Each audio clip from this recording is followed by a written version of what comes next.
great crowd. I think this is one of the best crowds they've ever had for this program on a Saturday since they went to 250 laps here at Myrtle Beach. Well, Ken, one thing you can count on, when you come to Myrtle Beach, these people know they're in for one of the best races of the whole short track season. And it's fun for these people to come out here and be a part of it. And we're glad to be able to bring it to them on TNN. And, of course, Buddy Baker's part of Myrtle Beach from the very beginning. Boy, can he tell you stories about racing here. And we'll get to those later. Right now, let's get with Randy. Well, Jeff Green in the reserve role tonight. You're going to step in from Chad Little. We've had some injuries out here this year. I know you're glad to step in and help, and you're getting into a good race car. Yeah, it's a wonderful race car. These guys have really worked hard for me, and hopefully we can do a good job for them. We've got to come a long way back, but if any place I'd rather do it be here. So we're looking for a good night. Just nothing freak happens here on the switching drivers, you know, we'll be okay. So I'm looking forward to tonight. Did you set the car up mostly, or did Chad do it? No, I did all the practices and qualified it, and the car's really working good. And just, you know, like I say, if nothing happens here early, we'll be in good shape. Good luck, Jeff. Thanks. That's Jeff Green for Chad Little. There's the 57, the Budget Gourmet car on the pole. And let's go inside with Jason Keller as he gets ready to slam it around this 5/8 mile track for 134.5 miles, he hopes. There's the in-car look from Jason Keller and out the right window on the Budget Gourmet car. Alongside that very good-looking car from the Bobby Labonte Racing Stables with David Green at that keyboard. One lap and they'll be racing. Now you're back with car number 38. And any regular Grand National fan knows this is Elton Sawyer, the Ford Credit car, giving you these shots. Let's hope Elton, starting fourth, has a great run. Well, Elton thought he had it made. He qualified last night in the shade and everything and had a really super time, but he got beat right near the end of qualifying today in the sunshine, so it's going to be a great race here. Looking back from out under, a sneak peek from under the fuel cell there. That could get real interesting in this 5/8 mile track.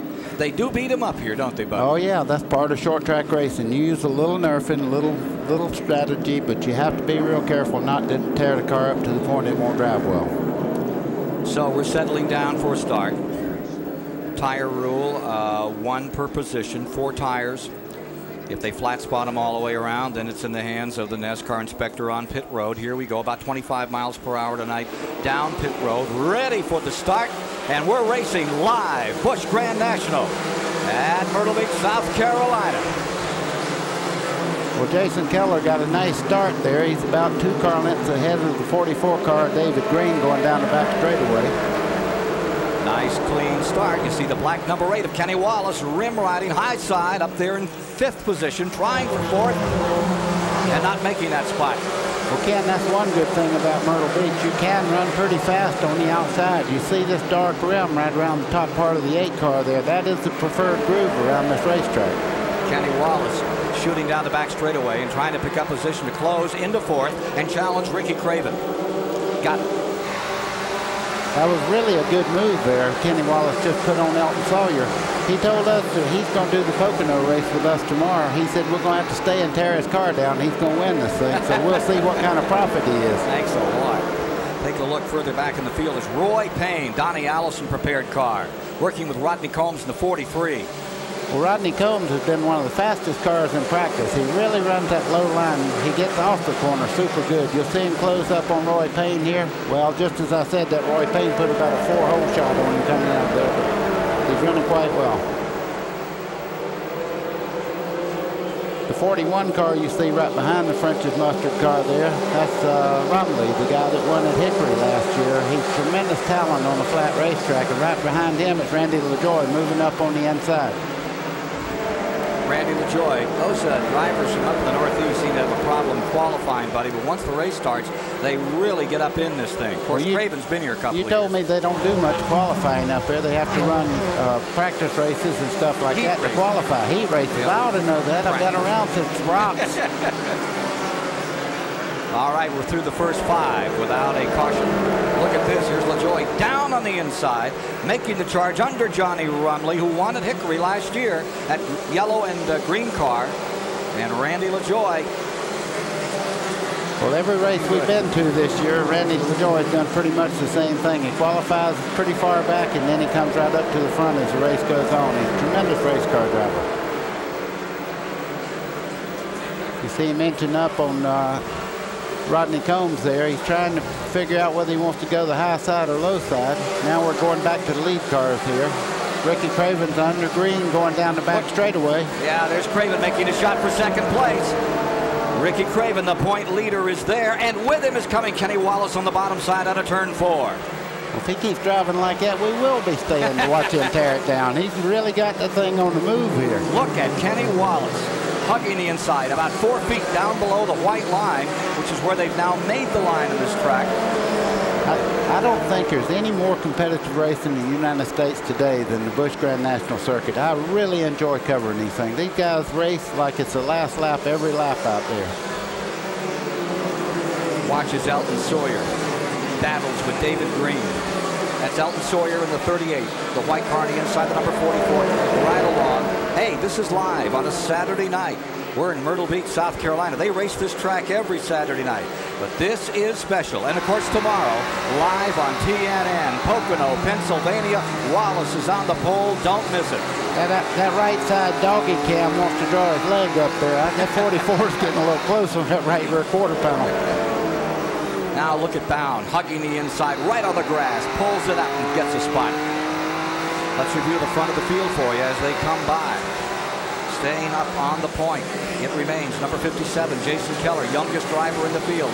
Ricky Craven's right there in second place. Kenny Wallace is in third. Then it's Elton Sawyer in fourth. And Jim Bound has come into fifth position. Yeah, Jim Bound's been a real threat all weekend. He's run super good, and he's this kind of racetrack. He really runs well on it. Just behind him's terrible Tommy Ellis. And when they give him that name, it's because he is one of the fiercest competitors ever been on the racetrack.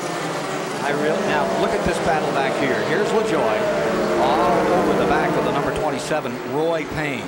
Now that's a battle for 7th. In the 6th position, just in front of him is that number 44 car. And that's David Green, but this is the struggle for 7th. There you see the 27 trying to hold the spot. Roy Payne, remember that great 4th place finish he had at Charlotte? Yeah, you see Randy LaJoy, he just went to the outside there. This is Larry Pearson and Hermie Sadler going into turn 3 here. Pearson seems to be getting a real good grip below the white line down in the corner. He's really getting through there low and fast. Sadler taking over in 9th, Pearson dropping to 10th. 14 laps complete. Green all the way. 17 cautions mark the most at this track so far. Caution free. Oh, that's all it took. I'll never say that again. 2 cars bouncing off the back wall, and they're back underway, and they're not going to throw green. You saw the 9 car. That's a Nathan Butke. We can laugh because it wasn't real serious, but every time we talk on TNN about a caution flag, we usually get one, so we're not going to do that anymore for a little while. You see, folks, Baker is all primed to get up there to Pocono tomorrow. You see that great battle, which you'll be seeing. Whoa, we've got one now. Big one in turn 2. That's Dale Williams. He had a pretty bad time in Nazareth, Pennsylvania not long ago. As Mike Joy said, he hit everything but the lottery up there. Well, he had a little trouble in qualifying, but he made the field, but it was a wild ride. Well, he's a tremendous race car driver. He just got himself in a lot of bad positions up there, but he's back underway now, and we'll go back up and see what's happening up front. And guess what? He was able to get himself righted, and they keep it right on moving. So still without a caution, buddy. Thought that might have brought it out because he scooted that thing around 360 degrees. Yeah, Jason Keller is really running a super race right now. He's got his car under super control on the bottom of the racetrack. You see Craven sitting there. He's not really gaining anything right at the moment. One pit stop, though, and everybody adjusts on their cars, and that can change the whole complexion of the race. Greenville, South Carolina's Jason Keller stays in first place. In the budget gourmet Chevrolet, Ricky Craven trying to chase him down. You see Kenny Wallace moving in on Craven there in second. This is the race for second right now. That's going to be a tremendous battle because these 2 guys don't give any quarters in racing. And as they get in that little tussle trying to get away is Jason Keller. Keller has them covered, and Keller's going to the lap cars just in front of this pair, battling for second, the 2 and the 8. Well, that's the thing, you know, we've had rain here, and a lot of people need to adjust on these cars because they hadn't had the practice they needed yesterday, and I think you're going to see a whole new set of people after we make our first pit stop, and everybody gets to adjust these cars to slick condition. Take a look right here at Tommy Ellis. Tommy Ellis, the guy they used to call Terrible Tommy. He hated it, but I'll tell you, I loved it. And I loved the way he always drove because you were guaranteed you got a show no matter where you were. South Boston, Richmond, anywhere around any track, he'd give you a great run. And he's moved to 8th position. Got a car spinning back straight away. Looping is the 27 car, Roy Payne. And there's a car down on the inside as well. That's going to bring out. That's Fedewa on the inside. He's righted and going again. Roy Payne just backed her right up in the wall there. I don't know what happened. We'll probably see it on the replay, though. He bumped that one up pretty good. Take a look at the back end on it as he wheels around. Roy Payne right in behind Shauna Robinson there for the moment. Yeah, that thing's got a little more rear spoiler than you like to have on a half-mile racetrack right there. It's kind of left the trunk up in the air there, and the quarter panel's mashed over. It's going to be tough to get gas in that car now because it has moved the filler neck on the car. Softer springs won't help either. Okay, here we go out of the corner here. Well, he looked like he might have had just a little bit of help from Rodney Combs there. Not a whole bunch. It certainly wasn't anything on purpose, but when they touch in that particular part on the racetrack, you see Hermie Sadler just got collected in that mess. Hermie took a real clout. Hermie Sadler's number 25. And there's Fedewa down to the inside. 75 car. Doug Heverin got a piece of that, too. That's kind of everybody just getting in a toss there and getting thrown to the inside. So we're under caution for the first time with 23 laps completed, 250 to be run. In the Carolina Pride, Budweiser 250 on TNN.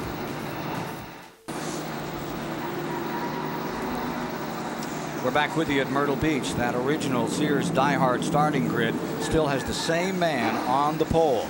And let's see if he's going to be able to stay there with Jason Keller. As you watch, this was moments ago as Chad Little came in to change seats with Jeff Green.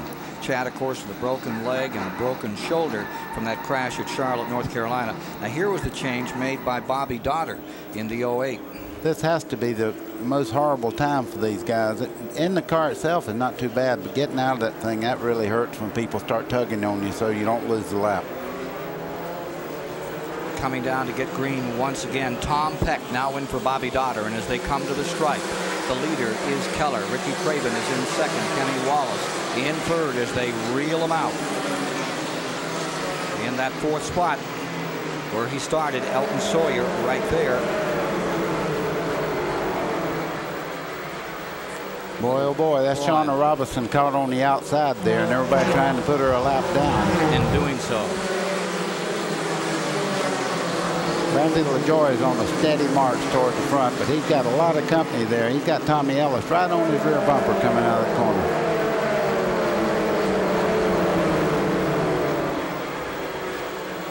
.34 cars on a 5. Ooh, 59 gets looped. Big spin for Dennis Setzer.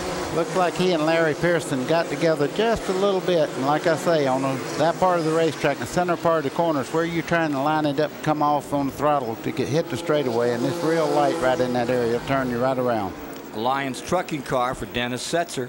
He's going back to school this week, buddy, going to get himself some time in a road racing course. They get ready for Watkins Glen, which you'll be doing up at Watkins Glen, New York in a couple of weeks on Saturday. I can't wait. That's going to be exciting to watch also. Let's go pit side. There's the 23. As you know, Jeff Green is now in it. The driver that was in it, driving hurt to get this race underway, is standing by with Randy. Chad Little, you guys are getting good at the driver change. Both you and Bobby Dotter got in and out without losing a lap. Good job. Yeah, that's not too bad at a short track like this. And we practiced a couple times, and you know, Jeff did a good job, and so hopefully we'll be able to just ride it out now. It's not the kind of practice that I like to do, driver changes, but the car was a little bit tight to me out there, so I'm not sure how to feel to him, but you know, every driver's a little bit different, but we'll just have to hope for the best, and a lot can happen a little track like this, you know that, so let's just keep our fingers crossed and hope for a good day. Quickly, how are you feeling? Oh, I feel all right. It's just, you know, to be honest with you, I just can't muscle the car around, you know, and I know a lot of it's up here, but you know, when you got something bothering you physically, your mind's not in it 110%, and you just really got to be focused out there, and I just don't feel like I'm doing the team and the sponsor justice by being injured and trying to limp around out there, you know, and we got a good driver out there now, and we made a good driver change, so just have to hope for the best. Well, he's definitely doing this team justice, driving the first few laps with a broken shoulder and a broken leg. getting set on a restart. Let's look at the incident which brought out this second caution of the day, caution number 2. Okay, you see him coming in the corner. Larry Pearson just got into the left rear corner. Dennis Sutzer there. I tell you, it was lucky. Ooh, Dirk Stevens just did miss him on the right side there. They say that Jimmy Bound's car is blowing oil, and they're really putting the old scrutineer's glance on that car as we get back underway. This is lap 33. You see Ricky Craven, he didn't get a real good jump there. Jason Keller jumped him about 5 car lengths. Let's take a review as they come down through on those top positions. There you see Jason Keller, who took the pole, hasn't given it up yet.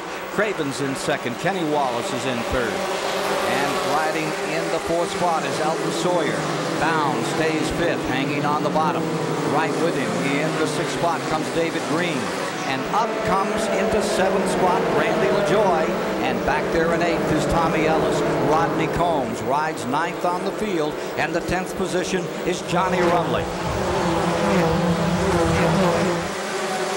We're really going to see who's got the muscle after they run 10 or 15 laps and get these tires really oily and all. Then you're going to find out who has the muscle. On these restarts, everybody gets their tires cool again, and they kind of run about the same speed, but better chassis than all the show later on. Let's review a little further back, buddy. Tracy Leslie is back in 12th. Just in front of him in 11th is Robert Presley. Robert Presley is in 11th.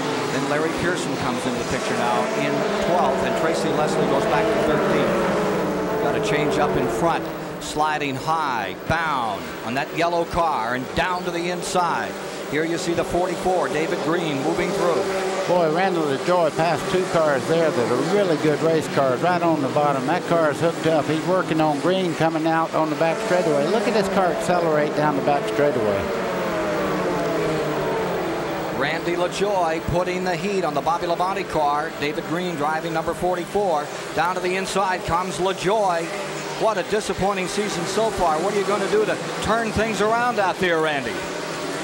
I think the second half of the year, we're going to gel a lot better because we got a new car built. And since we've had this new car, it's been fast. We're going to get a couple breaks and we'll be okay. For the lead, Craven on the inside. Jason Keller on the outside, new leader. The DuPont car number 2. Ricky Craven going for win 3. Ken, that's what I was telling you. These long green flag runs, when they get 15, 20 laps in, Ricky Craven really understands his chassis. As you well know, up north, they run a lot of racetracks, very similar to Myrtle Beach, and he knows what it's going to take later on in the race to really get going.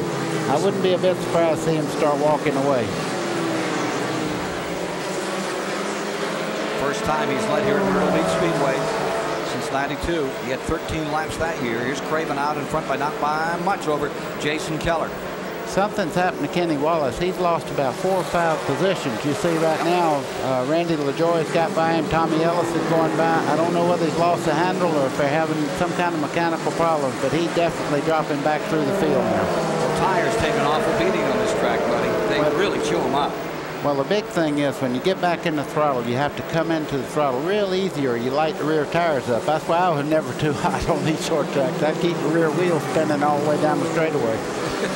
Kenny Wallace has fallen into 6th position, and he's about to be grabbed by David Green. Meanwhile, in front, look at Craven, former winner of the Oxford 250, hanging right in there and staying right with him. Keller. Yeah, and Elton Sawyer starting to move up into this 2-car battle for the lead right here. You see him coming in the frame there. He's right on the bottom of the racetrack. He's real smooth on the. Most guys that run Richmond, South Boston quite a bit know how to really drive a race car in slick conditions. Look at Tommy Ellis. He has come to 5th spot on a roll, and he's closing up on LaJoy. We've got a bundle of them up in front. You're watching it live on TNN. Stay with us for the Carolina Pride Budweiser 250. It's the prelude to tomorrow's 500-miler at Pocono, PA. Today's exclusive coverage of the Carolina Pride Budweiser 250 on TNN is brought to you by Napa. We keep America running. 50 laps complete, 200 to go, and it's wheel to wheel for the lead. Look at this struggle. Craven is getting past Elton Sawyer, who led last at Nazareth, finished 2nd to Ricky Craven this year, goes right underneath him and takes the lead. The bad part is Tommy Ellis is off the pace. Looks like he may have had some kind of problem with the motor. He's not stopped yet, but he's floating way down on the inside of the racetrack. What a terrible disappointment. He had already moved up to 4th place. 05. There is Tommy Ellis slowing way down. He was challenging the front 4, and we had 5 cars in the bundle. Now you see Larry Pearson going by him, way off the pace now. Presley pulling by, Combs pulling by. It looks like it may be terminal for Tommy Ellis. But up in front, we've got number 20 going to the inside for 2nd place. Randy LaJoy, a couple of New Englanders shaving off some paint out there. LaJoy in the number 20 takes over in 2nd. Craven follows to 3rd. Remember, Craven is number 1 in points as they hit race number 14 in the Carolina Pride Budweiser 250. Well, Craven has one thing in his favor. Like you say, he's in the lead in the points right now, and he can sit there in 3rd or 4th place and kind of watch the race and not put his car in jeopardy by trying to race with Randy LaJoy so hard in 2nd spot. But Elton Sawyer better get on with it, or he's going to lose the lead in just a second here. You see Elton's car, he goes in the corner. It seems that he's real good from the center part of the corner out, but Randy LaJoy is not giving up anything down that straightaway. From 13th position, here comes LaJoy charging for the lead. It's Saturday Night Racing on TNN. Whoa, doggy cam. That's whoa, doggy. That dog lifted his leg right there. Well, number 20, LaJoy, kicking his way through on the inside, getting under the lap car of Dale Williams from Sacramento, California. And right with him comes Tracy Leslie. 05 pulling in. Looks like it could be the end of the day for Tommy Ellis, great national champion out of Richmond, Virginia, who told me this morning he still likes to just kind of show up at races, but more than that, he's just as happy going out and spending a weekend on his boat. Well, he's having a big time. Here's Randy. Well, it's electrical. They're saying either the ignition or the battery. But of course, sometimes it's definitely not the battery. It's usually the way it's wired. So there's definitely an electrical problem. Tommy Ellis has done so well here in the past 3-4 years ago. Led 199 laps before he lost an engine. But Tommy Ellis will be back another day. But boy, he was on the move there for a while. It can be 15 laps out of a 300 or 400 lap race, but if Ellis is on in those 15 laps, he'll give you enough thrills to pay for the ticket. Oh, yeah. He's an exciting man to watch. He really is. You see Ricky Craven there. He's dropping back just a little bit. I don't know whether he's lost the handle on the car or he's just being a little conservative at this point, but he's definitely off the pace of what he was running a while ago. You see Jason Keller passed him just about 4 laps ago. Has about a 10-car length lead down the front straightaway. So for the moment, it remains LaJoy with the advantage. In the 2nd spot is Elton Sawyer down the back straightaway. Ricky Craven having his hands full now. He stays about, let's see, 4th on the field at this time. What are you going to do to try and stay on top at this point battle? We have to remain focused. We have to understand why we're leading the points and what we've done to get there, and continue to do the same thing. 60 laps are complete. Patience is what he told us earlier, is what gave him that last win at Nazareth. Look at LaJoy working his way through the field. Here he is getting around Roy Payne. I'll tell you who's having a pretty good run out here. We'll check his position in a moment. Is another Northerner, Kevin LePage, who came in on a provisional start. Looks like he's pulled down about 12 cars from the start. That's the teddy bear car.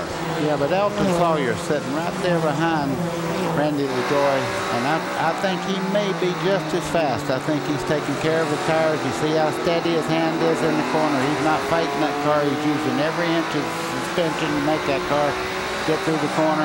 Very impressed with the way he does it in a race. He really takes care of the car. On board with the Ford credit card. About to go a lap down is Chad Chapman out of Tennessee, the 31W Insulation Chevy. Take a look here at Green in the 44. Closing the distance on Elton Sawyer of Chesapeake, Virginia. Trying to get his first win of the season. And for the moment, it's Randy LaJoy staying in 1st spot. Long way to go. Only 64 laps have been completed thus far.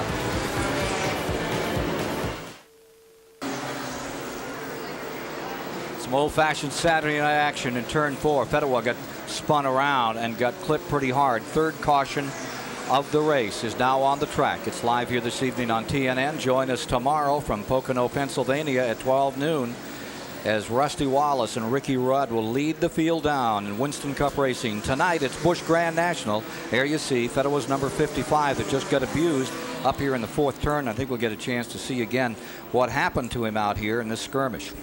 Well, I noticed he had some damage to the right front wheel. It looks like it's kind of bent in on the top part. I don't know what caused that, but he must have had some contact with another car to make that front end stick out like that. Here's what happened. Well, that's kind of hard to say. You see him spinning there. He was involved in that first accident. Ooh,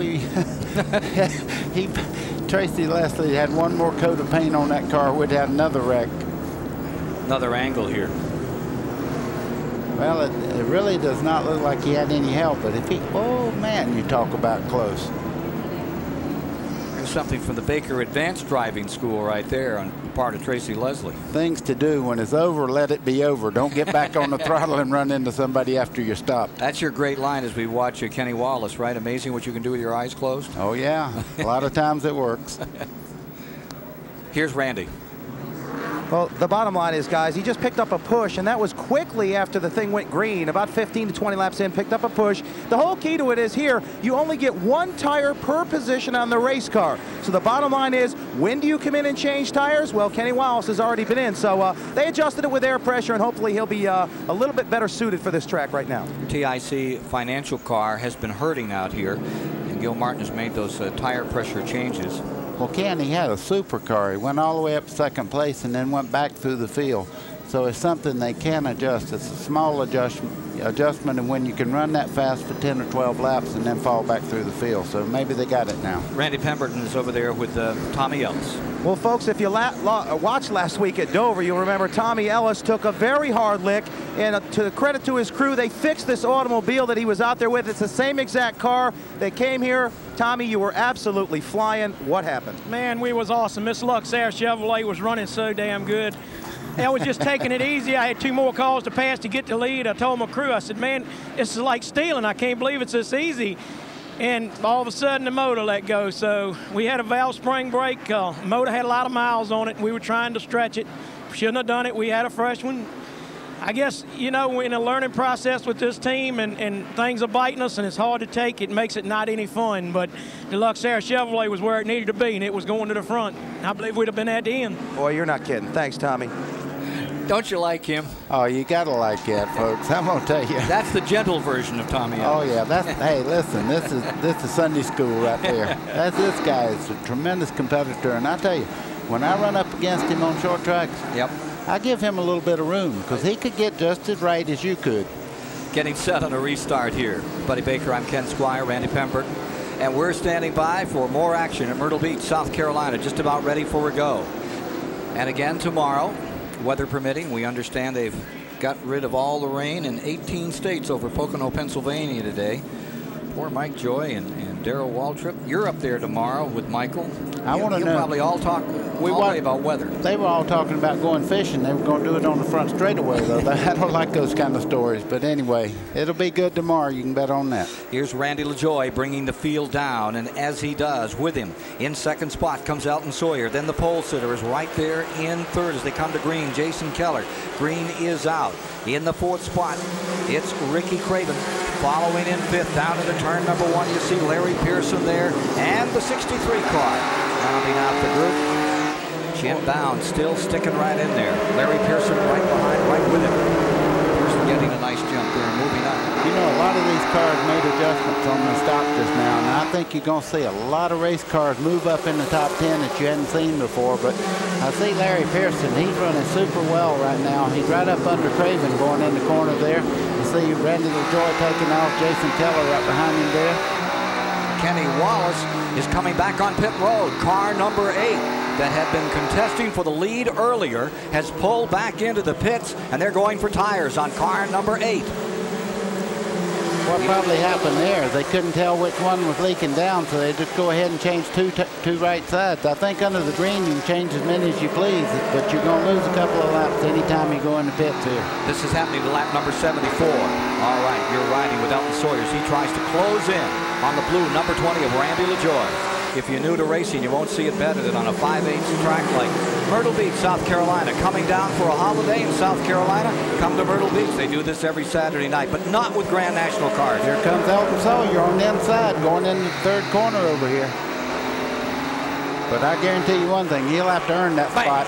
Oh, a little casual contact, a little chrome horn, beep, beep, I'm here. Saturday night, full contact racing at Myrtle Beach. All that does is just get your attention. There's a car around you that wants your lead. That don't really rattle you a whole lot. I've had Tiny Lund hit me 17 times in one corner trying to get by me. Tell you what, that won't loosen up that guy in the number 20 car. He's been beaten up on more tracks. He just hangs with the program.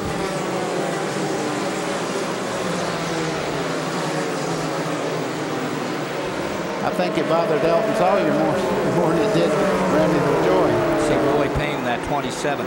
Have him a lap down or have him in the same lap, buddy?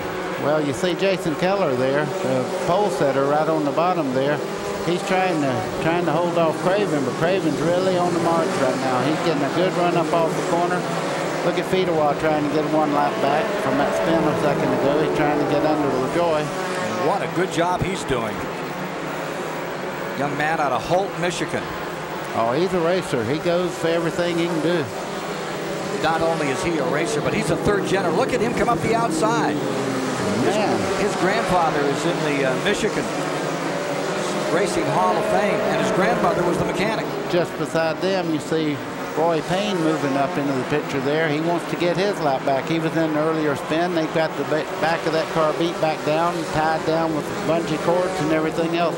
And they have the aerodynamics pretty good as he goes by Randy LaJoie on the outside. So that's a makeup of a lap, and that's what Rumley's doing in the 27 as well. He's trying to pick up one right here. So as the battle continues, this is a attempt to make up a lap by Rumley. We'll take a pause for a moment and then be back with more of the action.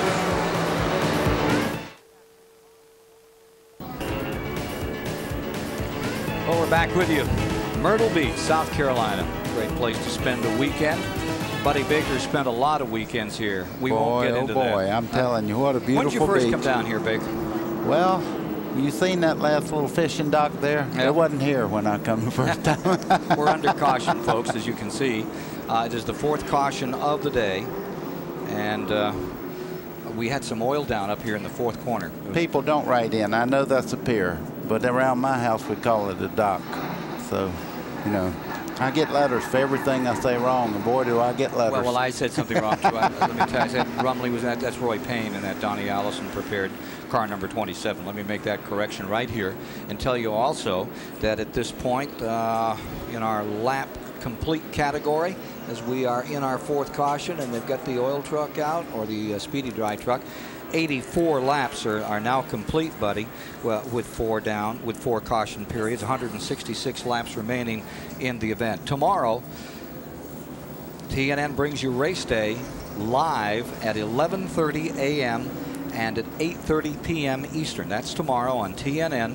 Race day live at 11:30 in the morning and 8:30 Eastern as well. And no baseball scores or anything like that. It's strictly racing, folks. See, I'm telling you. Now you're going to get in trouble with all the baseball people. I don't and care. I can tell you really are concerned. I know where they watch. The racing community and TNN sends best wishes today for sure to a great friend of ours, Marion Cox, watching us today from the Virginia Hospital over in Veterans Hospital over in Charleston. Boy, what a gentleman. I guess everybody in racing owes him something, because anybody that ever drove for him grew up a little bit just knowing him. He was a tremendous man, and I mean, like Cale Yarborough, Dink Widenhouse, Haskell Willingham, Little Bud Moore. So many people have driven his car. Cale? Oh, yeah. Car number 50. Never raced on Sunday. Never would. He wouldn't even pull it on Sunday. He'd pull off the side of the road when it was 1 minute past 12. Yep. Get out the Bible, and that was the day. Yep. Anyway, Marion, I hope you're enjoying this race tonight. This is your kind of race and your kind of place. So we're almost set on a restart here. I think they're going to take another lap at least before they turn them loose, and let's get you abreast of how they're running. There you see the Kenny Wallace, number 8. And Randy has an update on this car for us, the TIC Financial. Well, just a few moments ago, the car was not running well at all. He flat wore the tires out. The car just would not work. They came in the pits. They changed a couple of tires. They stuck a rubber in the right rear. They said it was pushing awfully bad. He goes back out, runs a few laps, said the car's the best it's been all weekend. So he's going to line up on the inside and try to get his lap back. What they're talking about when you hear that, folks, is that's a insert that you put into the spring to make the rate a little bit stiffer, and what that does when the car goes in, the rear will skate just a little bit, and it keeps the front end from plowing into the corner. So it really helps them, and they have this advantage of putting it in there. They either put a full rubber in the rear spring or they can put a half rubber. They know exactly what that rate's out to, so they can make the car really get around the racetrack. Finalube number 20 stays up in front, buddy, as we get set to go racing here shortly. At least one more lap before they turn them loose here at the Myrtle Beach Speedway, the only track in the country which hosted all 3 generations of Petties, and they never ever won here. A lot of tracks can say they had the Petties, but Petties always won one way or another. This well, was that's one hard that to beat 'em. believe. I thought Richard Petty had won everywhere, at least twice. So it's Myrtle Beach, and it's live on TNN this evening with Buddy Baker. I'm Ken Squire. Stay with us.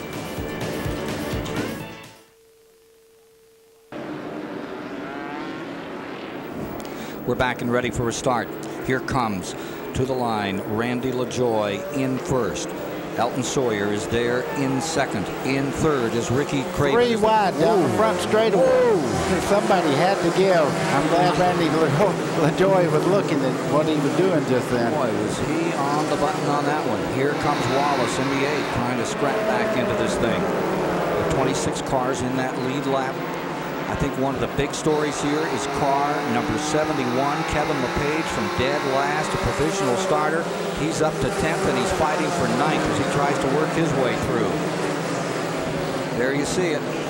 That teddy bear is growling right now as he gets around the 59. Oh, I like that. This teddy bear, he'll growl if he puts that front end a little bit lower on that 40 car. Ricky Craven's running right well. Boy, isn't that for second place? Yeah. Jason Keller digging right. Elton Sawyer seems to be having a little bit of trouble. He's dropping back through the field here. Here comes Jimmy Bound underneath him. And you see that car that was on the pole, the 57, right back up another spot. That's Jason Keller. Here comes Sawyer in the pits right now. He's having some kind of problem. You can see him motioning the cars to the inside to go on by. He wanted to come in pit road. They're changing the right side tires, it looks like. See, and back on the racetrack, we've got a battle for the lead developing now. 20 and number 2 going at it into turn number 3. Now this hurts Baker a lot when those damn Yankees get together out there. No, man. Listen, I love it. That's not what you said during commercial. I love it up north. One of my best friends in the whole wide world is Kenny Bouchard. You know that. I spent a lot of time racing with that guy, and I tell you, if anybody ever deserved to win Talladega, he did. He come to me and we worked together that week, and he did a super job. He did everything that anybody could do to win that race, and we've been friends for a long time. He could muscle a car. Yeah, he could definitely muscle a car or anything else that happened around him. Well, you're seeing a guy in LaJoie who is built like that, and the guy in second, they keep talking about him as Pete Hamilton the second. The guy in number 2, Craven, looks like him, talks like him, thinks like him, owner, driver. I'll tell you what I miss, buddy, is that there isn't somebody out there that looks like the great Don McTavish. Remember when McTavish? Oh, man, what a great talent. Wasn't he a great talent? He lost his life in Daytona in the sportsman race down there, but I'll tell you, he had all the tools. He was good PR and the whole bit. Ricky Craven there, and you see HERMIE SADLER coming up behind him. I tell you, they're starting this 2 and 3 abreast a little early here, but and I'll tell you what else HERMIE SADLER's passing on the outside. Now, that's the hard way around here, folks. Buddy, it's also starting to rain a little. That might be. If I was leading in the point standings, I believe my foot would get a little light on the throttle. Yeah, they got a few raindrops around this 5/8 mile track as you watch Sadler up on the outside, pouring it on, and that car number 25. He's won 2 races, both of them on the same track up at Rougemont this year.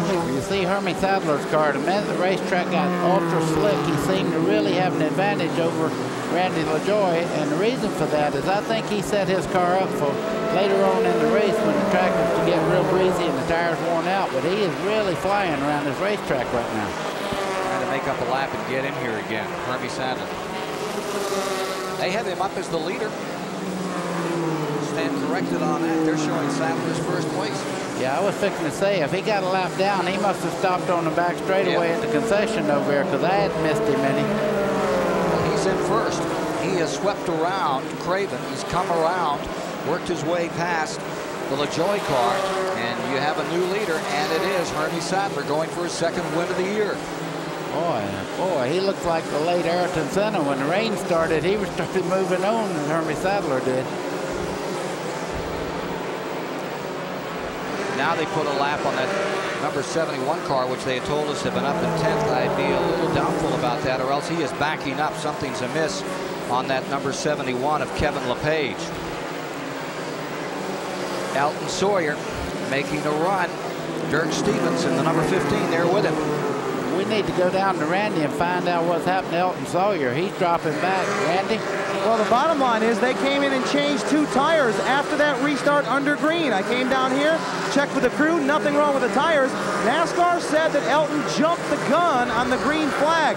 They told me that Randy LaJoie checked up on him, so therefore he went on to win ahead. So bottom line is, a NASCAR penalty. While they were here, they might as well go ahead and change 2 tires. They're 1 lap down. Well, you can see what fresh tires do. He's going by on the outside. That's Jason Keller, our pole setter there. He drove by him like he was in reverse, but that'll all go by the wayside when these tires get a little time on them. Let's go back up front. Hermie Sadler. Virginia is for lovers, the car. Man, he's in another zone right at the moment. He's pulled out almost a full turn lead on everybody behind him now. Lapping the 34 of Mike McLaughlin, lapped Tracy Leslie. Those are good race cars, too. Did you see those raindrops? Let's don't show that camera anymore. Falling on your head, Baker. I know. Oh, the yellow's out. Caution coming down. It's raining pretty hard here. Caution coming out. See, I told you that storm up there in Pocono, Pennsylvania was infectious. 103 laps complete. Ken, the good part is this won't last. I can see light all around the racetrack here. This is just one of those little Saturday afternoon rain showers. We'll be back. 147 laps remaining with 103 now complete. There you see the top 5, and we're under caution for just a bit of an afternoon shower.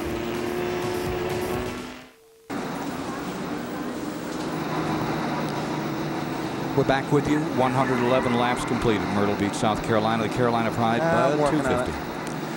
And 23 cars remain on the lead lap now, buddy.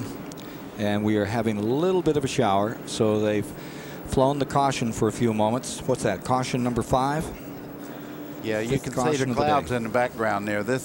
They look a little meaner on TV than they really are. We got some reports of nice weather coming this way, so it shouldn't be that much longer. It has quit raining here at the racetrack. We'd remind you that tomorrow, 12 noon Eastern, that's when TNN brings you the UAW GM Teamwork 500 live Winston Cup excitement with Mike Joy and this guy Baker and all the rest of the gang from Pocono Raceway. That's only on TNN, the Nashville Network, tomorrow. What a race you've got, buddy. You've got Rusty Wallace up in front on the start of that one. You've got Ricky Rudd up in the hunt for tomorrow's race. It's going to be a dandy. You know one thing, Kenny Wallace did the Dover race with us last week, and you talk about a real talent. Now, he is so much fun to do a race with. He brings a lot of energy, and anybody that hadn't heard him, tune in tomorrow, because he does a great job of color analyst. He does a pretty good job driving, too. Here you see him out here in car number 8 at the present time. He was up there battling for the lead. He's now fallen back, but he's trying to get into it. He's out of the top 10 at the moment, and we're checking a position on him. They're showing him 19th now, but he said he was ready to come out digging when they got this race back for a green flag condition. Kenny Wallace in car number 8. Buddy Baker over here to my right, 4th place finisher, 1962. A lot of people didn't even know there was such a year. 4th place in a Chrysler right here on this racetrack. Remember that one? I was just fixing to say the steering wheels on these cars are wider than the tires we run on them. I look at these 10-inch tires that they run on now, and everybody complaining about being squirrely. They should have run on the old Blue Streaks that they had. Those things were so hard they didn't even holler when you got sideways. You just went directly into the wall. What was it like to race here then, 62? Oh, it was fun. I tell you, racing's racing. You know, I've had people say, tell me what, you know, if Fireball Roberts had lived today, would he won races? I said, of course he'd have won. A winner's a winner. It does not matter what generation they win in, because you can't say that Richard Petty wouldn't win today if he was in the prime of his career. He certainly would. Well, Hermie Sadler right now is making a real pitch to win this one. He's pulled himself up by the bootstraps. He was running back out of the top 10, moved right up through. Myrtle Beach, a good place to get himself a victory and put his car back up in front. I tell you the truth, the last couple of races, I've been disappointed in myself. I've been kind of riding around trying to not crash and stay at everybody's way, and not really going at it to win races. And I need to go back to doing what I was doing, being aggressive, trying to put the 25 car up front and win these races. And Myrtle Beach is a good place to try to do that. Currently third in points. Boy, look at that door. He said he's going to get a little more aggressive. He was collected in a wreck earlier on with Roy Payne. But look at that left side now.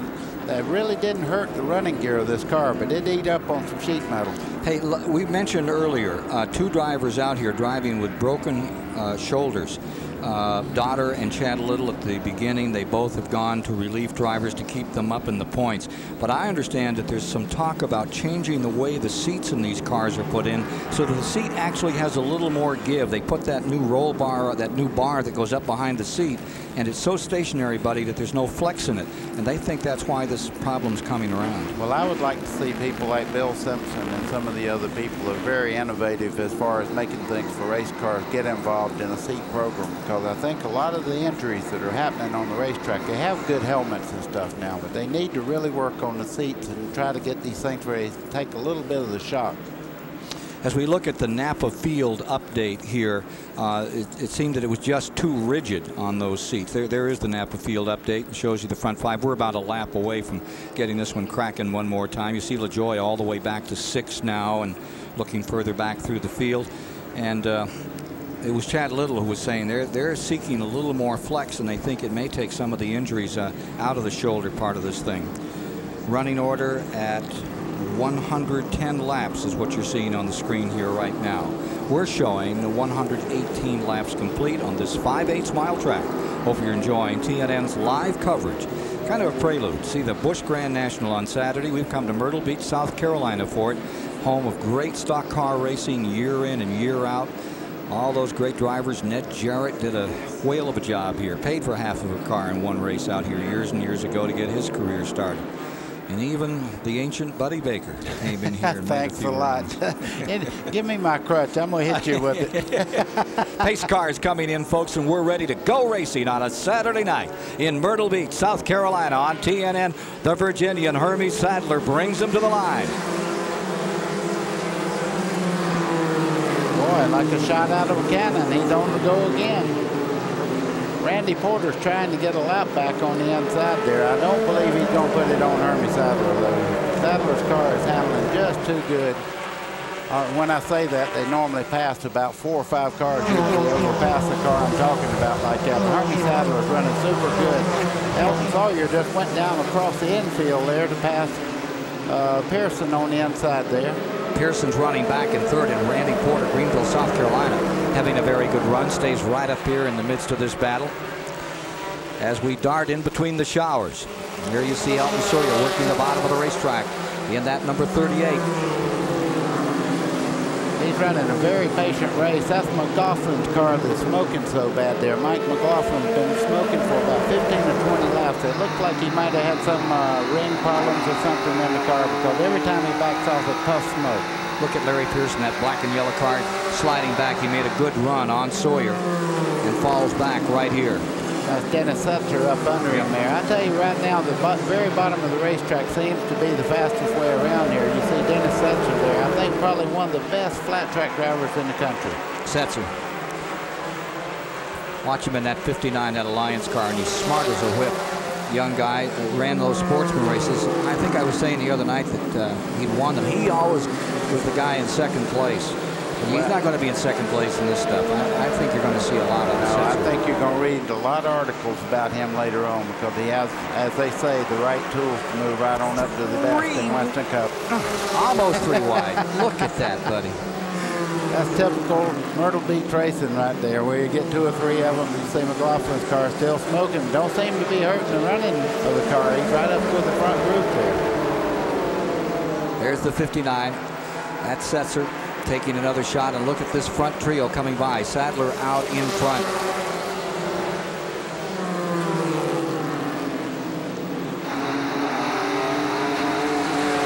Whoa, you see him get another handful of that steering wheel there. That's when you get on the throttle a little bit too hard and that back end tries to sail out from under you. You really have to get with it when it gets out like that. Pearson falling to 5th. He's running right there as they come off. We're coming to halfway. Coming to halfway this time around. Elton Sawyer giving us some great pictures there as Larry Pearson was working. Here you see Hermie Sadler out in front. That's Porter in the white and blue car in the second position. Boy, oh boy, I tell you, I think it may be the best run that Porter's had all year long. You see him taking the lead there underneath Hermie Sadler going down the back straightaway. And look at Setzer in 59. Come right in there beside Elton Sawyer. Setzer in the black 59. On the outside, he had that great battle at Orange County with Hermie Sadler earlier this year and finished second. His best performance as a rookie contender. And there you see him. Setzer doing a terrific job. Well, as they run side by side, they don't need the seating room here anymore. The front grandstand's beginning to stand up. Nobody. I love this short track racing. You don't see any better than this. What, 125, 130 that main straightaway? Or at least that. This track reminds me of the old Loudon track up in New Hampshire before Bob Bear built that beautiful track that TNN will be taking to you in July.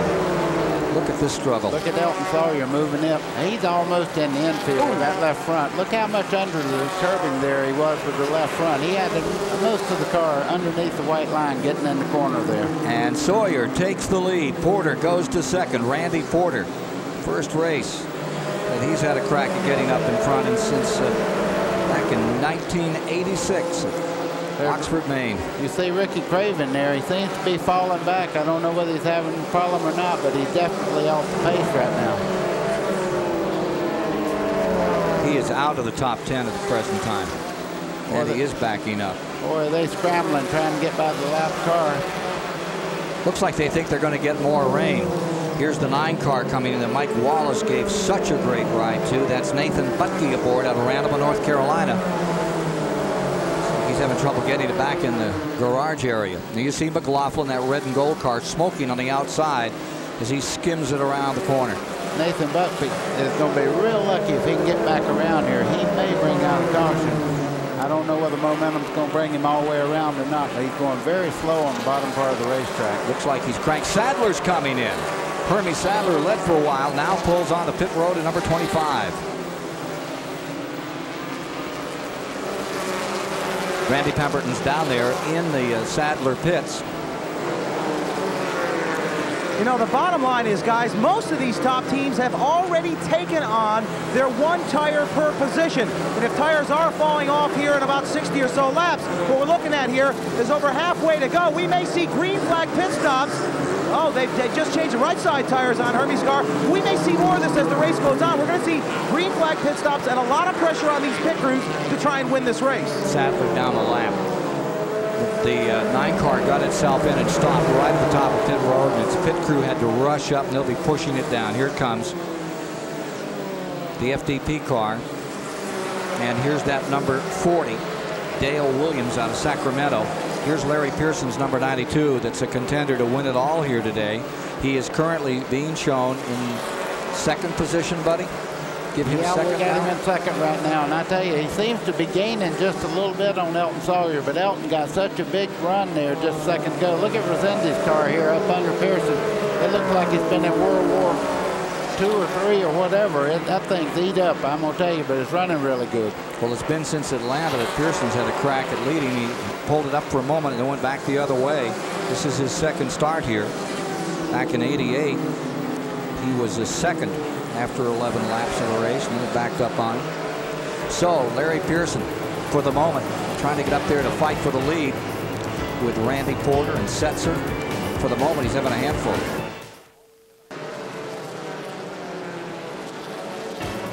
Today's exclusive coverage of the Carolina Pride Budweiser 250 on TNN is brought to you by AC Delco.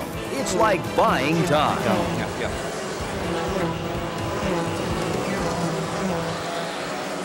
140 of 250 laps complete in the Carolina Pride Budweiser 250 from Myrtle Beach, South Carolina. Larry Pearson is out in front. Let me tell everybody, Elton Sawyer is not leading this race. Right now, Pearson's in the lead. Larry Pearson's leading. Dennis Setzer's running second. Rodney Combs is third. Presley's running fourth. And look Jeff Green has already moved into fifth. That's a big break for Chad Little if Jeff Green can drive that little car up there and keep him in the points. As you look at the Budweiser mid-race recap, 5 cautions, 28 laps. I think we've just had our second retiree as Mike McLaughlin has gone back behind the wall. The hood is up and he went directly back to his truck area. That was kind of a bad break for Randy LaJoie. He was coming in the pits the same time McLaughlin turned in, and he had to wait until McLaughlin turned before he could get in the pits, and it cost him a considerable amount of time. And as fast as they turn this racetrack, in 20 seconds flat or so, you can lose a lot of time by having to put on the brakes and wait on a car to get behind the wall. So Larry Pearson has the advantage for the moment, and it looks like Rodney Combs coming on for second spot. Rodney Combs in number 43, going searching for Larry Pearson. Presley pulls up. He goes into third, and 59, Dennis Setzer, falls back into fourth. Change of positions in that last couple of laps. There you see the 43 and the 59.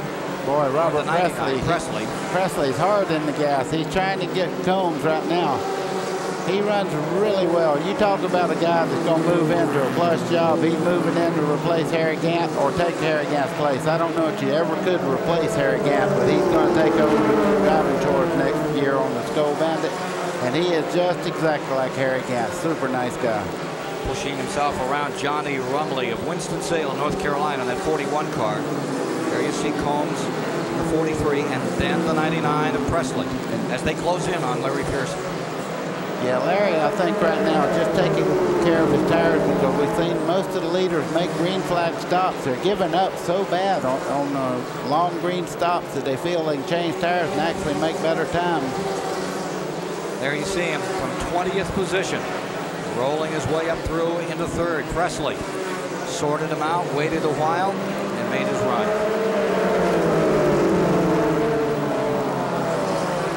Rather foreboding skies up over the third and fourth turn, but we're more than halfway, so it's an official race.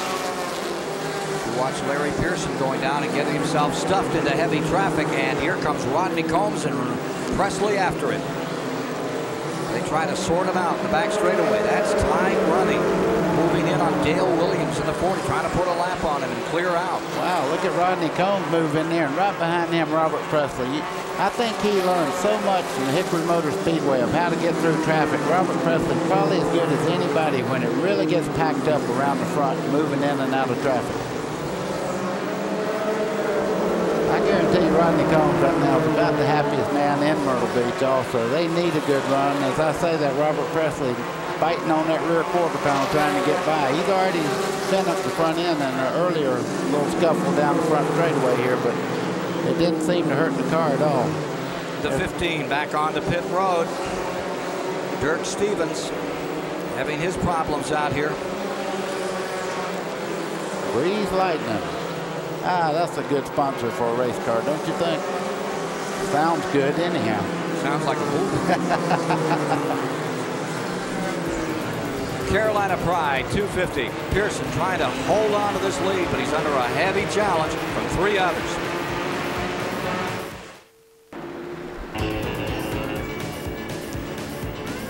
Sixth caution is out. It came out when the number 16, Chad Chafin, spun in turn 4, and the front of the field was bearing down. But just before that was a dramatic moment with Johnny Benson Jr., the number 74, the Staff America car, had the whole front end torn up, and he was trying to get on pit road. He had been in 7th. Take a look at what happened back here. There's Fedewa's 55. Pearson down the inside, streaking through. You talk about tight racing, Buddy Baker. You don't get any better than on a 5/8. I guarantee you. You see Rodney Combs, he locked the brakes up there to avoid all this stuff, and they're coming around. This car spins right in front of everybody, and now they're checking up on the brakes. This is what happens when you see a wreck. Everybody starts piling into each other. They were real lucky. This guy says, let me out of here. He stands his big old tractor tire right up on its end. And he did get out of there. 31W insulation car can consider itself fairly lucky out of this one. The 74 car, apparently somebody looked like they checked up on him and they bruised the nose, looked like he was going to blow a tire. He'd been running in 7th, and he was able to get on pit road, and he's back out again minus that right front fender. Well, left front fender on the car was torn completely off, and it was just sheet metal, but it was dragging the left front tire there, as you can well see, and it was putting up a big plume of smoke, and we thought we were going to have a lot of problems out of that, but he was lucky he got in, got it torn away. So back with more after 160 laps of the Carolina Pride Bud 250.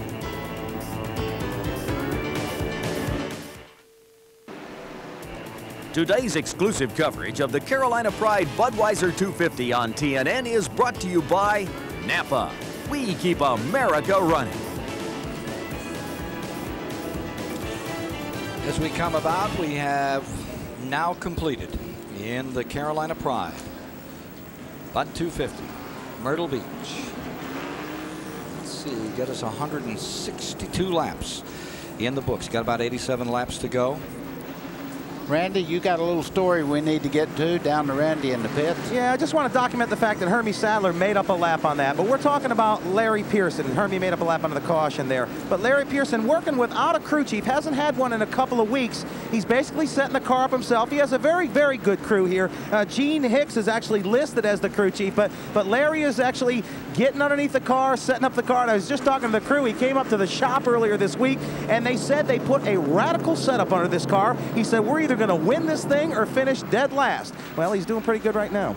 I'd say. I don't believe I'd change a thing right at the moment. It seems to be working quite well for him.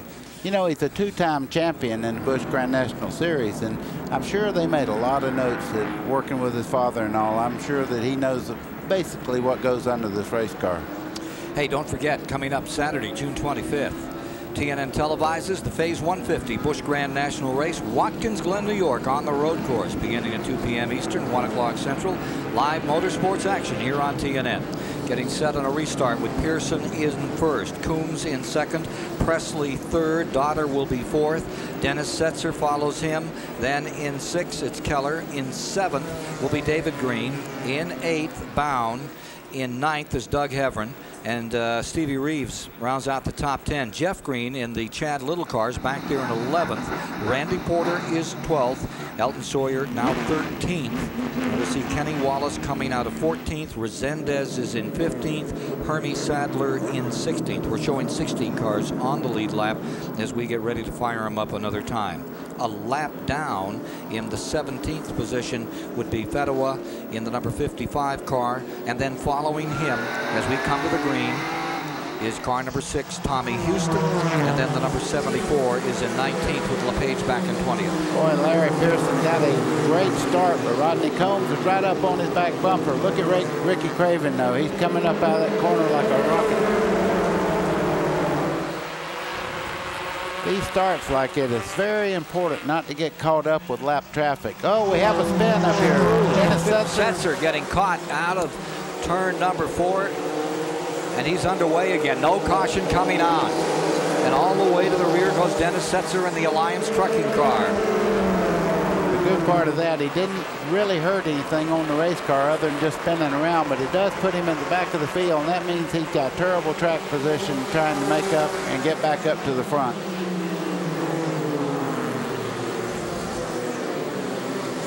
On pit road, Hermie Sadler. Boy, that cannot be good there. He just made a stop not long ago into the green. Craven out of the first lap 16. Here you see him in the number 2 car trying to close in on Larry Pearson, get himself back up into this battle. Let's go down to Randy. Boy, you got to consider that a tough break. Just made up the lap. I'm not sure if he got involved in that or got a little body rub there. They went to the right-hand side. Now they're going to change all 4 tires.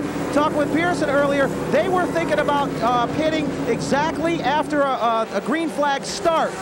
But as far as the Hermie Sadler thing, they must have had a possible tire gone down. They've changed 4 tires back out, and the 59 car is on pit road as well. The 2 car in 21st is a lap down, way on the tail end of it, but he's making them up now. Actually, he's 2 laps down, and Craven is... Yeah, they're starting to stack them up here. You see David Green there. He's trying to get track position right outside of him, and Johnny Rumley going in the corner. Roy Payne, the 27, has just pitted. Randy Porter's been in and out at number 35. Robert Presley's car hasn't come back up to speed just so yet either. I don't know whether he's having a handling problem or maybe has a tire going flat, but he's dropping back through the field pretty quick here. Yellow and green of Rumley's car holding on out there. You see his arm inside the car. He's waving. He's coming in the pits right now. I don't know what in the world could happen to the car. But Presley's down on pit road now. 3rd place car a moment ago. Robert Presley in. Here comes Robert Presley. We get the story from Randy.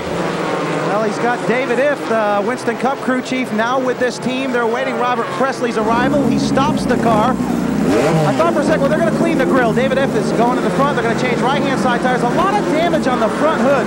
So he's been in a scrape earlier on. They're going to go ahead and change right-hand side tires. David Iff is waiting for this jack to fall. He's going to tell Robert to go. He's gone.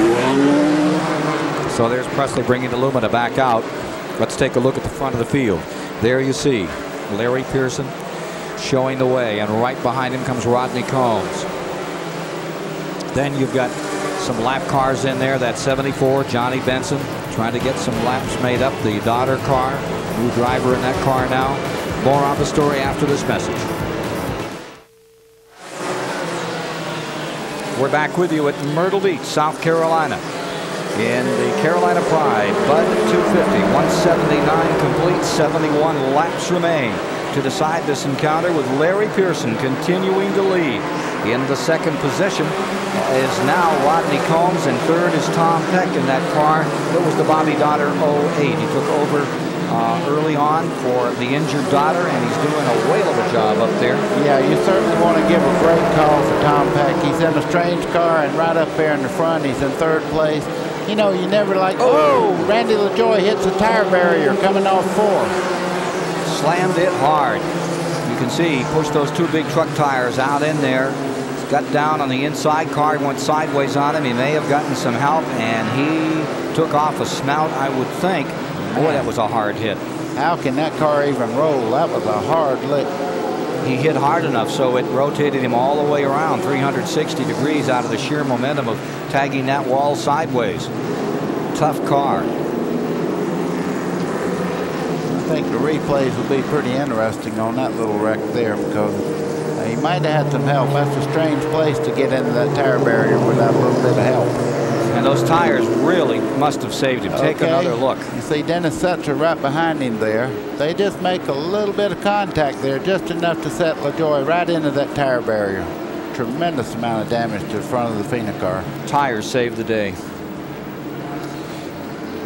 Speed shot will give you might give you an idea. Let's see here.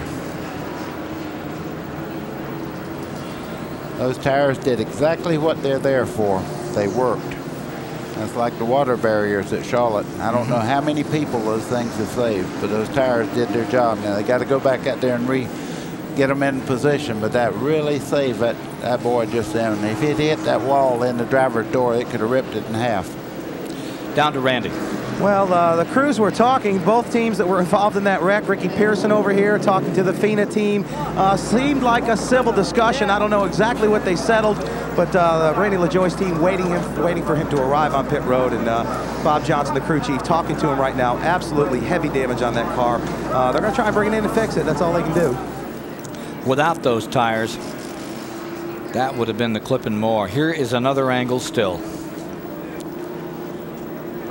Okay, you see the 20 car right there. Dennis Setzer got right in the back. He turned up trying to avoid him, but what happened there, I think maybe Randy kind of checked up a little bit. He was behind the car, and maybe the car in front of him slowed just a little bit. Dennis Setzer is not the type of driver just to run into somebody. Bob Johnson, who for years worked with Randy LaJoie up in the Northeast, going to work. Back to us. Hey, tomorrow, noon, TNN, Wallace and Brutt bring them down to start. 500 miles of Winston Cup action right here on TNN. Mark Martin, Jeff Gordon, Ken Schrader all up there in front, and you'll see it all tomorrow on TNN. Join us at noon.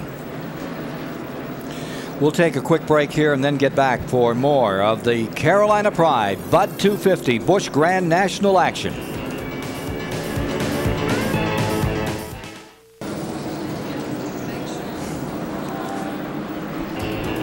Just 63 laps to go in the Bud 250 Carolina Pride race here at Myrtle Beach, South Carolina.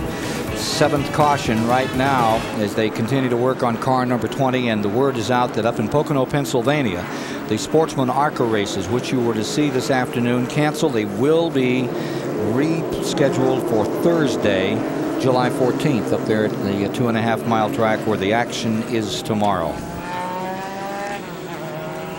They're showing 1 lap till we get back under green, but there's a lot of strategy being pulled right now. A lot of these cars need right side tires, left side tires. We understand that Larry Pearson may pull in when they come down for the green flag this time around. He needs the tires because a lot of people have come in and got fresh tires, and that's going to be the story in this race, I think. Then Rodney Combs, now in second, would inherit the lead. Currently in third, it's Tom Peck in the Bobby Dotter car. Going fourth on this restart will be Kenny Wallace after the shuffle on pit road. Fifth, as they come up to speed, will be Jason Keller. And going sixth is Elton Sawyer. Seventh is David Green. Eighth, as we prepare to get this green flag, Doug Heveron's there. Stevie Reeves looks like he's in ninth, not a lap down. And Resendez in 10th. We're showing 10 cars lead lap. There you see the 92 car. Let's see if he ducks in or takes that first one. No, then no, pulls he's in. going. I didn't think he was going to do that. I heard that. That's kind of a. You kind of have to have something else going on to pull in on the restart there. See Johnny Rumley trying to make up his lap there. Setzer coming up on the outside. Lap down, Johnny Benson is in 11th on that restart. Here comes Pearson down the pit road. Yep. 1 lap in. Pearson is in. Randy is waiting for him. Rodney Combs now takes the lead for the first time in the Carolina Pride Bud 250. Ooh. Hermie Sadler way out of the throttle and backing way down, coming out of turn 2. Yeah, these cars are beginning to show a little scars of wear and tear. Back down to Randy. Pearson is in for the 2 right sides. You know, Buddy, I question why he wouldn't come in right on the green flag, start there like that, because, you know, with picking up speed, he could have saved at least a couple of seconds, not questioning what they decided, but I thought they might have come in right on as they dropped the green flag, but he's 1 lap down now. But I think everybody's going to have to do it. Whoa, we have a spin coming out turn 4. Big one. Jim Bound. 4 cars up toward the wall, grazing it, and got 1 car in solidly tagging that outside retainer. That looks like Roy Payne. Yeah. This hadn't been his day. That's the second time that Roy Payne's been in the wall, and I'm not sure that either time was anything to do with his fault. 8th caution. Yeah, that definitely was not his fault. He was avoiding action, and somebody drop kicked him right up into the concrete. So, another yellow. And on this sort out, on that start, Rodney Combs jumped out in front. Kenny Wallace went right after him in a battle, and I think Wallace has him. We'll wait and see how they line him up. Take a quick break here in the Carolina Pride Bud 250. Jason Keller. You're riding with Jason Keller. He's set on the pole. He's right back up in 4th position, challenging again to win it all after we have just gone through our 9th, 10th caution period. Looks like our 8th caution is just down. 8th caution, thrown after Rumley at his crash. Take a look at the side of Mr. Piggly Wiggly here, number 43, Combs. Yeah, Rodney Combs has run a super competitive race today, but that little problem there looks like it's more superficial than really something that would take him out of the race or anything. It looks like it was all sheet metal. Here's what caused the caution, and we'll have Combs in front with Kenny Wallace in second on this restart. You can't tell whether he had any help or not there. I would probably suggest that maybe he might have got touched just a little bit, because you usually don't spin at that part of the racetrack. Another angle of it, maybe we can get more of the story here. Well, that's just a little past whatever happened there. See Roy Payne, he was just avoiding the accident and got swept right into the wall. Showing 195 laps complete as we get ready to go. And we'll have Rodney Combs back in front, Kenny Wallace in second. 99, Presley overheating. Yeah, you can see that big water hole behind him there. That come out of the overflow on these cars. They run it right off the right rear wheel there. So anytime you see that in the pits after a car makes a pit stop, 9 out of 10 times it's running really hot. As we get set on this restart, we'll have the 08 car. That's that Bobby Daughter car that Tom Peck is driving, the DeWalt car. He'll be running in third position as we'll come up to green. Then just behind him is Jason Keller carrying that onboard camera for us. Jason Keller for the budget gourmet people. The lap car in there is Hermie Sadler and Fedewa's car, and there you see Jason Keller in the 57 with the onboard camera. And he's looking up around those lap machines as he gets set to sail another time. In the top 5, number 44 rounds out that quintet. It'll be David Green out of Owensboro, Kentucky, in the Bobby Labonte car. He'll be back in 5th as they get set to go again. See the lap cars being pulled up. They're still working on Robert Presley's car down in the pits there. They're up under the front of the car, so he's got damage. It's cutting off some of the airflow to the radiator somehow. Lap to go as they jam them down here. Bring the lap cars up on the outside, and Sadler leads those lap cars up. He'll make a strike to try to get his lap back. The 44 car has been pretty well abused, and right behind the 44 is Elton Sawyer. He's running in 6th position. You can be sure he'll come out in a charge and try to get back into this thing. Well, we got 2 races going now. We have cars on the outside lane there like Hermie Sadler and Fedewa and so on and so on that are trying to get their laps back and get in this race again and try to win this thing, because we're not getting that far away from the end of this thing, and everybody wants in that lead lap in case the caution comes out, so they'll be right back in the fight. 9 cars remain in the lead lap. Coming around a complete 199 of 250 this time. Pace car drops in. Rodney Combs brings him down. I'd say Rodney's going to see what new tires don't do for him, because he hadn't made this stop yet. And I'm sure he wants to lead the race a while, but there's some of the cars that have been in the pits, and once they get the new on these tires, like Kenny Wallace, you see him coming up on the inside down the back straightaway there. That car is flying. He says the car right now is as good as he's had it all day. Look at Sadler trying to take back a lap. Sadler being shown 2 back. Being shown in 17th position, down a couple. You see Hermie Sadler just going by at will on the outside, and here comes Kenny Wallace. Boy, fresh tires on the short track really make a difference. Kenny Wallace for the lead. Kenny Wallace presses out in front.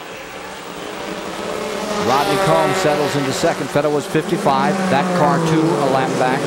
Actually 2 laps back. Scored in 18th position. You know, I'm going to have to believe Kenny Wallace when he tells me things. He made an adjustment earlier in the race to make the back end of the car just a little bit stiffer, and that loosened it up just a little bit, and it seemed to put him right on the money. That's a little piece of aluminum hanging off the back of Stevie Reeves' car there. You can see it hanging off the left rear corner. Look at the 96. Stevie Reeves hanging right in there, up to 5th. Jason Keller goes up on the outside of Tom Peck. 3rd place struggle. Ooh, David Green got way out there. The car got sideways. Elton Sawyer checked up. No harm done. They're back to racing. Trying to get sorted out of that traffic. Now there are 202 laps complete. I'm going to put the black flag, they say, for metal hanging off car number 96, Stevie Reeves, out of Speedway, Indiana. Ooh, inside and outside they make the moves on Tom Peck in the 08. Yeah, David Green's starting to rumble now. It's getting near the end of the race, and he's starting to pick them off one at a time. It's time to move. He's taking care of the car. It's time to try to move up to the front. That rear panel's been taken off car number 96, and Reeves is coming back on. Kenny Wallace out in front, and then can't take your eye off this one, can you? You better not do that. 2 wide will work. 3, that's another caution for us. Craven relentlessly charging up through and hoping for another caution. Give him a clean shot at making up another lap, buddy. Yeah, that's Jason Keller falling back there. I don't know what's happened to that car. I don't know whether he's on older tires or what, but he's falling back through the group there, and he's just not able to keep up at the moment. The 2 car is shown as a lap down, as 1 down. He's strapped on some rubber and he's flying. Here you see Rodney Combs in the 43. Look at Elton Sawyer on the outside there. He's going by Rodney Combs just like there's no problem to it, but that's fresher tires. And on the short track, once you get those tires, you look like Superman for about 25 or 30 laps, and then all of a sudden reality hits you. You get on them old flippings again. Tom Peck is on pit road in the 08, the Bob Dotter car. Rubber going on that one, buddy. Yeah, Tom Peck has really done a super job to keep that car out of trouble today. He's been in the middle of about 4 or 5 wrecks and managed to get through every one of them. He's done a great job, but this pit stop looked like it might have took a little longer than they wanted it to. This at lap 2:08. Here's Kenny Wallace. Car that the one here is the Candy Bar Company car a year ago. Remember that one, Jeff Burton? Oh yeah, that's a great race car, and the tradition goes right on. Kenny Wallace is ready to move up to Winston Cup next year, and quite frankly, I'll be glad to see him do it because he'd get my job if he hung on long enough. Yeah, he's going to be up there tomorrow. Here's 71, the old teddy bear. Ian having a little nap right here, about a 15-second one. Well, that put him right back out again. That seems like 4 hours when you're sitting there, though, and that left side's up like that, and they're working on the car. He's got more problems just changing left sides. Yep. They've been working on that car quite a while for Kevin LePage. They've gone all the way around on 71. Here's the 8 car. Last one. There it is. In serious hibernation at this point is the old teddy bear. Oh, man. Kevin LePage, you know, his wife Donna is his crew chief, and she's been with him all the way up through the racing years. And a great couple, and that's not a happy time for them. Here's Kenny Wallace, his last win, that thriller in Martinsville, Virginia. As he drove past Nemechek and Bound and all that crashing, smashing stuff on the finish line. Well, Kenny Wallace is doing everything perfect right now. He's not abusing the tires. He's running a very smooth line around the racetrack. What he needs to do right now is just be very patient and let the race go like it is, because right at the moment he has the fastest car on the racetrack, and he's not abusing the car getting there. Well, as you saw in that picture right there, the 8 car coming off turn 1, the 71 LePage, the teddy bear. No picnic for a teddy bear out there today. It's back on the track. Oh, Larry Pearson and Resendez. How do you do? Thank you. Goodbye. Well, that's part of short track racing. It looks like Resendez has already been in a couple of those little altercations, but that was all done in one wreck early in the race. As we speak, Randy LaJoy's going back in the pits. He's got a tremendous amount of damage on that car. I'm surprised it's even running at the moment. He hit the tire barrier coming in the 4th turn up there pretty hard.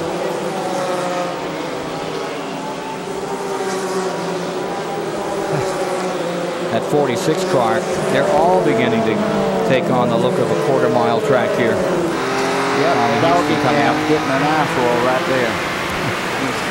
You see Houston there, one of the better short track drivers in the United States. He's done it all. He's just a little bit off today. He hadn't made a real run towards the front.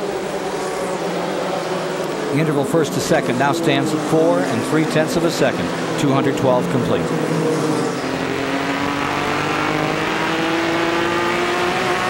We're inside the budget gourmet car. Jason Keller. Hasn't he given that car a ride? Set it on the pole. He has. He's being very patient at the moment, too. You notice he goes down in the corner. You can watch his right arm there. It'll come up about You start out at 10 and 2. That's about a 10 minutes to 4 in the corner there. But he's real smooth with the steering wheel. He's not fighting it, because you start sawing that steering wheel, you talk about the tires going away. It don't take but about 5 or 6 laps and you're like you're on grease. Running fourth position, Keller has some second place finishes, 6 of them in his career, still looking for that first win. And here comes that number 2 car making up another lap or attempting to, Ricky Craven. Right in front of him, the pride of Virginia, Hermie Sadler. What an outstanding young driver this is. Here's Craven trying the inside now on the black number 8 of Kenny Wallace. There. Found a hole. Can he get through it? Made it. Craven still a factor in this one, buddy. I mean, he's just driving away. He's driven himself back into it. Back with more in a moment. We're back with you. 29 laps to go. There you see the black number 8, Kenny Wallace, setting sail in first place in the Carolina Pride Bud 250 from Myrtle Beach, South Carolina, here on TNN live on a Saturday night. Coming up tomorrow on TNN, don't miss live Winston Cup 500-mile championship racing from Pocono, Pennsylvania. Wallace and Rudd will bring him to the line in another great Winston Cup confrontation. Don't miss it right here.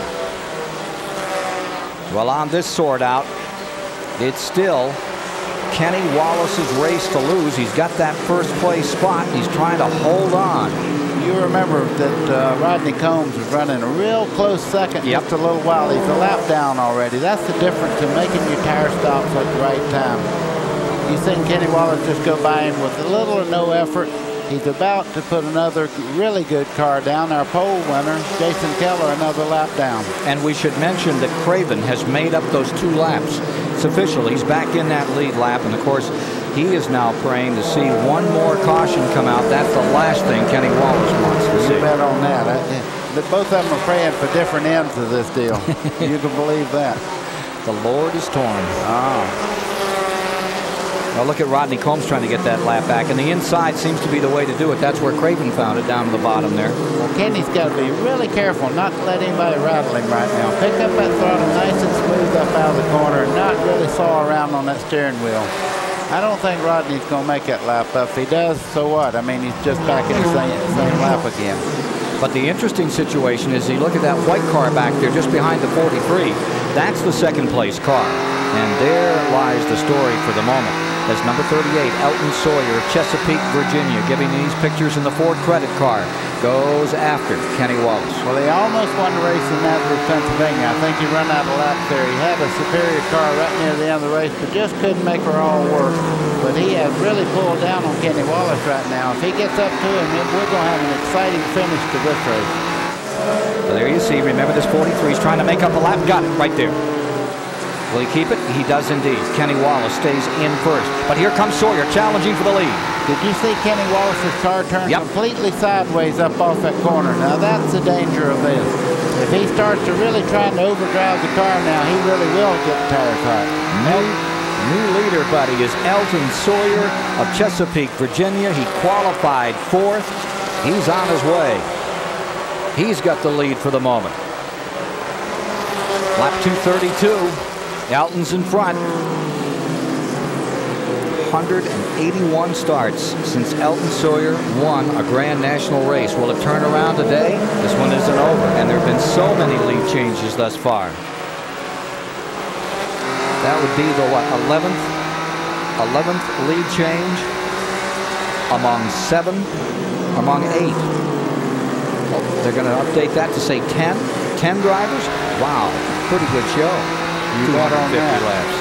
Elton Sawyer's got his hands full right now trying to put Combs down a lap, and you see Kenny really gaining up on him there going in the corner.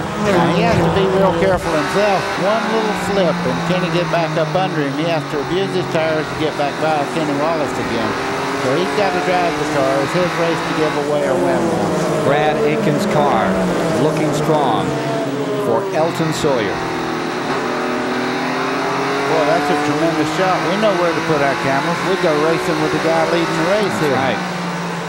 Got a snail's view, but that's no snail's pace. as we run out the laps. Kenny Wallace holding on and staying right there, about 3 car lengths back from Sawyer. Tom Peck stays in third. Now you probably wonder why Rodney Combs just don't get out of the way, but he's still trying to get himself in position in case they had a caution. He just might win this thing, so he's trying to stay in that lead lap. So he's racing Sawyer as hard as he possibly can.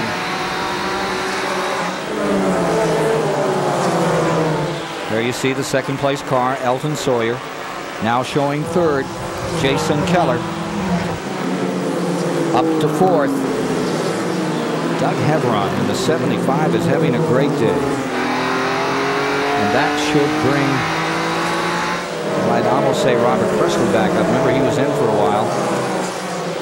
We'll check these positions down one more time. Top positions on the field. Well, if they have another caution, this kid, Ricky Craven, has checked out. He is a half a lap ahead of the lead car. And just a moment ago, we pointed out he'd got back in the lead lap. He is pouring it on, but I don't know whether he has enough time or not. 239 complete as Elton Sawyer continues to lead. Kenny Wallace stays right there in second. And Presley, look at that. He's in third, and here comes Ricky Craven after him. This looks like the start of the race, buddy. Oh, I tell you, Ricky Craven, he's no holds barred right now. He's taking that race car anywhere he can to get every position he can. Craven, number 2, is in fourth, and here he comes underneath Presley. Oh, that's a good move. He's up under him. Good clean pass. Going down in the corner, he'll let the car sweep back up, take that preferred line away from Robert Presley, and down the back straightaway. Tom Peck in the 23, the Chad Little car, stays fifth. Showing 5 cars in the lead lap now. 5 and only 5, buddy, as we sort this one out. 10 laps to go. Elton Sawyer's got to run the smoothest race he's ever run right at the moment and take care of those tires. You see him go down in the corner now. He knows that it's been a long time since he's won a race, and look how smooth he is. Now that's ice water there. That's the way to be. If he's fighting that thing and all, I'd say, well, he might wear those tires down and maybe lose this race. But he's moving up under Dennis Setzer down the front straightaway here just to smooth. The car's doing everything he wants it to do. There he is, just sliding beneath Dennis Setzer. Elton Sawyer stays in front. Wallace is in second. Yeah, it's about time he starts hearing little noises that hadn't been there the whole race too. Elton Sawyer. Once you get a good lead and you know you're pulling away, you start hearing those little ghosts in the back of the race car. And the 2, Craven. He's on the move. Oh, that's without a doubt the fastest race car on the racetrack at this moment. He is flying up through traffic, but Elton Sawyer is doing what he has to do to win this race right now. There's not panic. There's Craven, and he's contained the 99 and gets himself a 3rd place. And what a show he's put on out here in that DuPont car. Well, that's not a surprise to anybody who tunes in to Busch Grand National Racing. Ricky Craven's a threat every week. He's won the pole several times this year at different races. He's one of the few 2-time winners on the circuit this year. Going for 3. But it looks like it's going to fall a little short for that and be just a great night for Elton Sawyer here in South Carolina. Back up front there you see Elton. Lights on around the speedway as we get down to the close of this one. Every Saturday night you see some great NASCAR racing right here in Myrtle Beach. One thing Elton Sawyer's got to really be concerned about is these race cars on real hot tires now, and I'm noticing the lap over cars are beginning to hang them out in the corner. He does not want to get in an altercation with the lap over car. Got himself a pretty handy advantage over second place by 4 seconds now as he draws away in the final moments from Kenny Wallace in second. Craven has taken third. Presley finds himself in fourth. Here you see the Kenny Wallace car just coming off that corner and down the main straightaway for turn 1. As we get into the final laps, been a thrilling race right here to the last moment. I'll bet you'll have a good one tomorrow, buddy, right to the flag with that Winston Cup cast. I tell you, lately it's really been something to do. The races, everybody says, you know, you guys are really having fun up there. The reason we're having fun is the people on the racetrack are doing great jobs for us to talk about. So Elton Sawyer and the crowd comes to their feet. This is a real race crowd, ready to give a standing ovation of appreciation as coming to the line down here to our left. Everybody's up to welcome Elton Sawyer of Chesapeake, Virginia. White flag comes down on car number 38. Elton Sawyer scoots into turn number 1. Final lap for Elton. Oh my God, you won't believe there was a wreck right in front of him. He's up in 3rd gear. He's got to get going. Here comes Kenny Wallace down the back straightaway. He had to absolutely stop and start shifting gears again. I couldn't believe it. I thought that the whole thing had gone off for him. Checkers are down, and Elton Sawyer had one last heart palpitation out of turn number 2. It was, oh my heart, there's somebody there, and he gets through it and he wins the race. Great moment for this great team. Elton Sawyer and company victorious here at Myrtle Beach, but he had that last heart throb in that final lap. Boy, what a moment. Man, I'm going to tell you what, when I seen him stop, I said, that thing can't be blown up. Thank goodness he got through there. Take a look at this, buddy. This is the last lap coming through. You see Doug Hevron and Presley get together. Doug Hevron comes around. Good night, nurse. Yeah, well, you see all that smoke. If you're leading that race, that looked like the end of the world to you.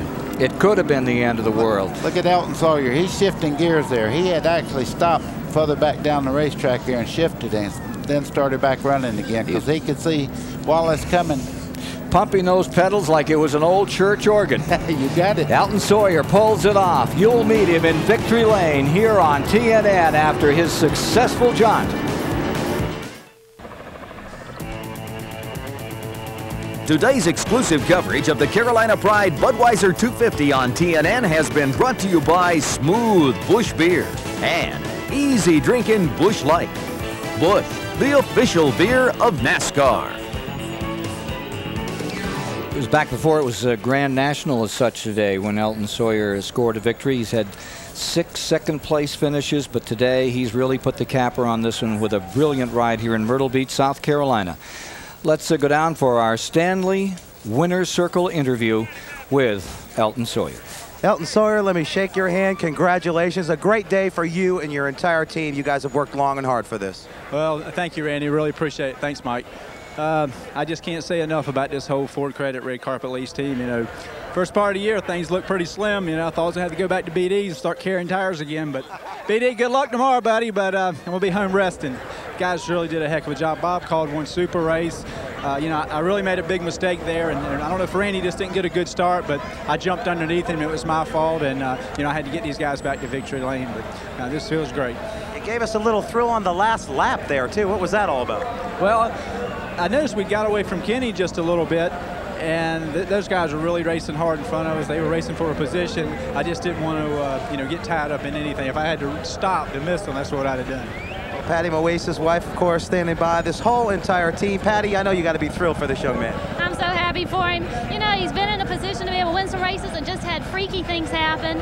And this will be in a first-year team. I can't be more proud of the guys and Ford Motor Credit and the whole deal. It's just great. Sounds just like a driver interview. It sure did. I'll tell you, that's the first of many great things to come for this organization. Bob Aikens, as well as Bob Sutton, the car owners. This team absolutely thrilled. It's been a long time coming for Elton Sawyer. Ken Squire? Well deserved, huh, buddy?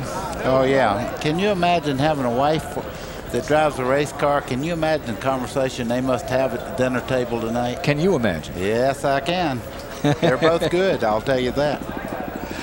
Let's take a look at the AC Delco point standing board here in the NASCAR Grand National ranks. Craven stays on top, David Green in second, Kenny Wallace third, Hermie Sadler fourth, and Robert Presley in fifth. And there are the numbers unofficially as of the reading here in this Carolina Pride Budweiser 250. As we get down to roll this one to conclusion, Baker, final thought from you, sir? Boy, I tell you what, just give me a good old short track any day. I love it. There's nothing better than a Saturday night at the races, and that's what TNN has brought you. Tomorrow, as you take a look at the top 5, it's off to Pocono, Pennsylvania. Mike Joy joins you live at noon to bring you all the great action of the most competitive automobile racing in the world, the Winston Cup on TNN. Don't miss it. For Randy Penburton, I'm Ken Squire. For Buddy Baker, hey, great working with you. Hope we have some fun some other time. A lot of fun. I enjoyed it. Okay, that's it. Good night from Myrtle Beach, South Carolina, and the Carolina Pride Bud 250.